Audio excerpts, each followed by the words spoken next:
About 60 years ago in 1964, Japan invented the Shinkansen, trains that have a minimum speed of 200 kilometers per hour.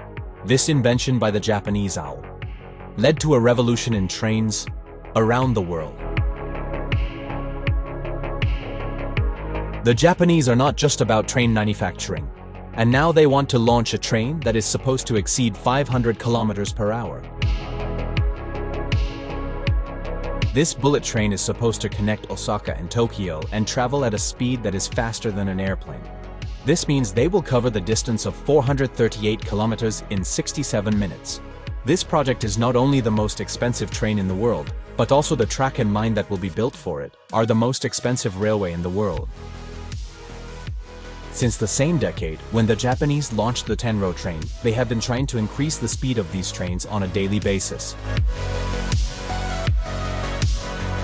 The biggest problem with trains going too fast was the track, kifo, and the train staying on it. That is, high speed would cause the train to derail, and if it stayed on the track, it would vibrate and make a lot of noise. They concluded that a fast train couldn't run on the track, it had to derail. That's why they came up with the magnetic idea. The idea of the magnetic train was actually registered by an American before the Japanese, back in 1912.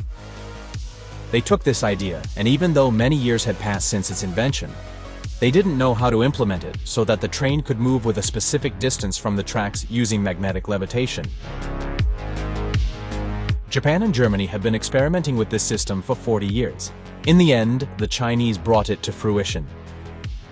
They launched the first magnetic train in 2004 in Shanghai. But the Chinese had also received help from Germany in this regard. At that time, this train, which had a speed of 430 kilometers per hour, earned the title of the fastest train in the world. Even though the Chinese built this 18 years ago, it's still the only magnetic levitation train in the world, and even the Japanese haven't been able to build one yet. But in the meantime, they are working day and night. It's good to know that laying the tracks for a high-speed train, when done properly, is much cheaper than building a magnetic train line. About 1/3 of it. No one in the world really liked this Chinese magnetic train. Now the Japanese, they said we should have one too. And the reason for this specific geography is Japan. It's extremely important for Japan's economy that the two cities, Tokyo and Osaka, which have a population of 18 million, are connected at high speed. Because this allows the entire population of these two cities to work in each other's cities. And this very topic will make Japan's economy more prosperous. With such a train, the two large cities of Osaka and Tokyo will become one city with a distance of 67 minutes. The project of laying this rail and the train has started. It is planned to first reach from Tokyo to Nagoya, which will be ready by 2027. From Nagoya to Osaka is another 10-year project that will be completed in 2037. The name of the train that is going to travel on this route is maglev. This train moves on wheels, but only up to a speed of 150 kilometers per hour. When its speed exceeds 150 kilometers per hour, the wheels retract, and the train levitates magnetically in the air and moves at maximum speed without friction. Now, how does the braking system work for this train that is supposed to move at such a dizzying speed? Its braking system also operates without friction, meaning there are no brake pads that grip the wheels.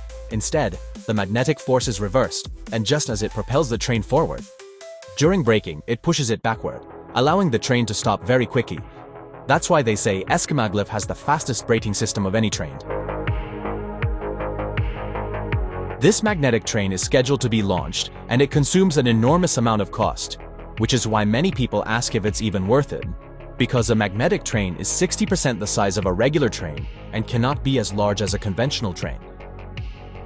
Japan wants to connect two giant cities with a population of 18 million in the shortest possible time. But as we mentioned, these trains cannot be very large. That's why they have to move one after another. Another problem with these trains is that they consume 4 times more energy. That means they require 4 times the electricity. Studies have shown that this train is not cost-effective for any country except Japan. Even Europe, where countries are small and the population is dense, did not pursue this technology, let alone the USA and China, which are very large countries. But Japan, because it is very small, has a very high population, is a highly capitalistic and economic country, and needs fast transportation. That's why the Japanese don't consider the cost. They say no matter the cost, you have to build it. In the 1960s, when Japan started building high-speed trains, everyone in the world said it was useless and that Japan was wasting its money. But today, those same trains from Japan, which reach speeds of up to 200 kilometers per hour, can be found everywhere in the world. Perhaps there will come a time when these maglev monsters or magnetic trains become widespread around the world. Please share your thoughts.